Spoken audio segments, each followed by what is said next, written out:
brief van Els. Pa en ik zitten elk achter een kop cappuccino bij hem in woonkamer. We hebben het over boeklanders die in ons land wonen zonder dat ze de juiste papieren hiervoor bezitten. Over moordregels nemen door de wet en te waken gewoon uit menselijkheid proten wie. Schud me in een de gedachten dat ik brief van pa zijn volle nicht Els Wildje Huisman bij mij heb in tassen.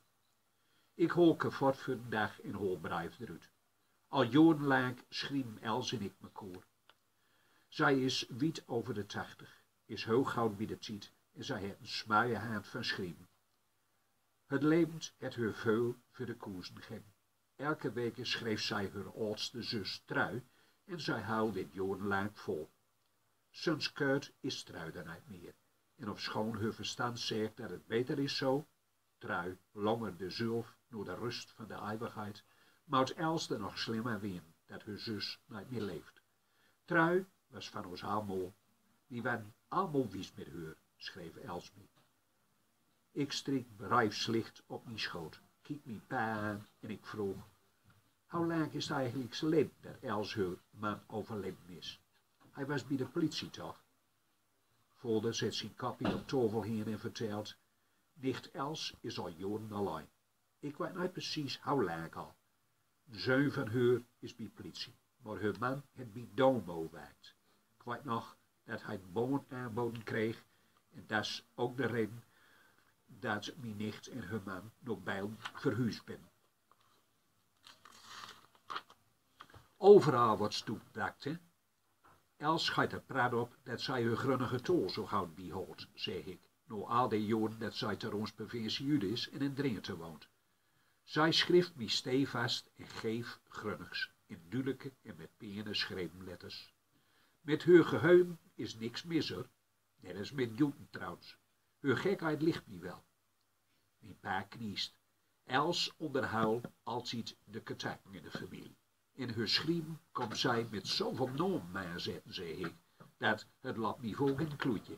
Dan denk ik van, wel is dat ook maar weer? En waar is die een van? Mijn kop is net een Theemse bizet. Nou, du bent ook de jongste uit meer kerel, komt niet voor dat erover touw. Die familienaam door Els overschrift, die stond wiet van die af.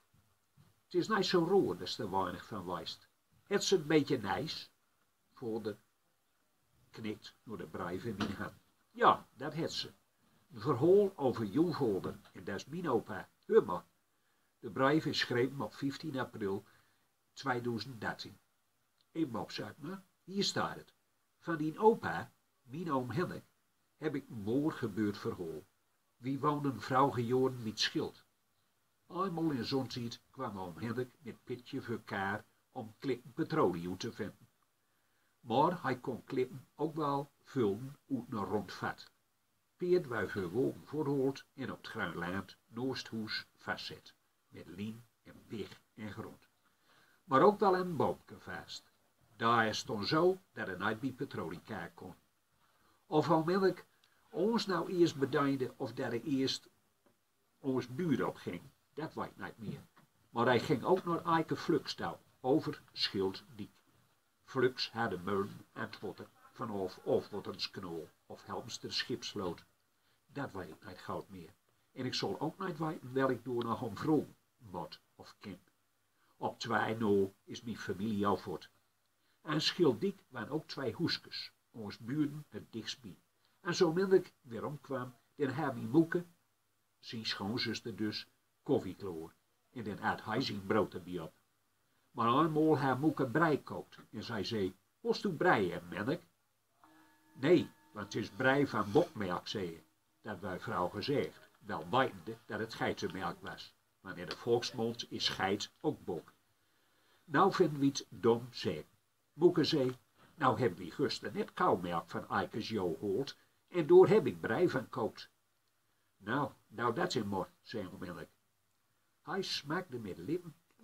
Lekker man, zei je. Ik kan wel pruimen dat kauwmelk is. Moeke zei eerst niks, maar nou zei ze, toen heeft bokmelk brei hadden ik. Toen meest dat niet dat we zo'n raas mokken op kauwmelk als ons bokmelk ook lekker is.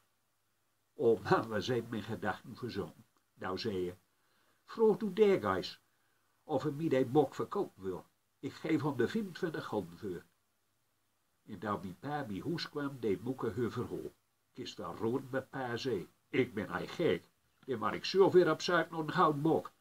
En ik heb zoveel klanten, is vast wel een voor hem te koop. Misschien had ik die ook al wel mooi schrikken. Maar nou dus wel. Mogelijk weer een nij vertelsteltje voor die erbij. Mooi, hè, zeg ik als ik ophol met voorlezen. Mijn pa knikt. En ik zei een glimlach om zijn mond. Ik lees nog even hardop weer. Met mijzelf wil het niet zoals ik graag wil. Ik heb in 10 naar boeten geweest. Maar vanmorgen, voor het eten, heb ik de drieste schoon natrokken.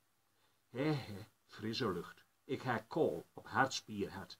Het was net een geval of ik een baal in de borst had. Ga maar niet naar buiten, zei dokter, zolang het zo'n koude wind is. Maar het bleef koud en winderig. Afgelopen donderdag ben ik weer naar Assen geweest, controle voor het gezicht. Toen was ik al een paar keer in geweest. Kankerplek in het gezicht. Nou weer 3 plekken.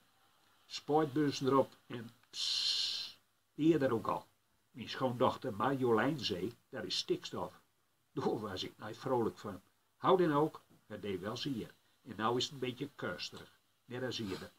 Het is goud dat ik niet meer op modeploot huif. Ik gniffel en ik zeg, die Els toch, wat kan ze al haar malheur monter en schier omschreven? Onder aan de brief staat, de groeten voor die en mijn familie. Ik buig de brief op, pa kijkt me aan en ik weet dat ik mijn gedachten lezen kan. Het duurt niet lang meer of ik ga achter het bureau zitten, pak Els haar brief erbij en ik begin aan mijn zoveelste vrootje.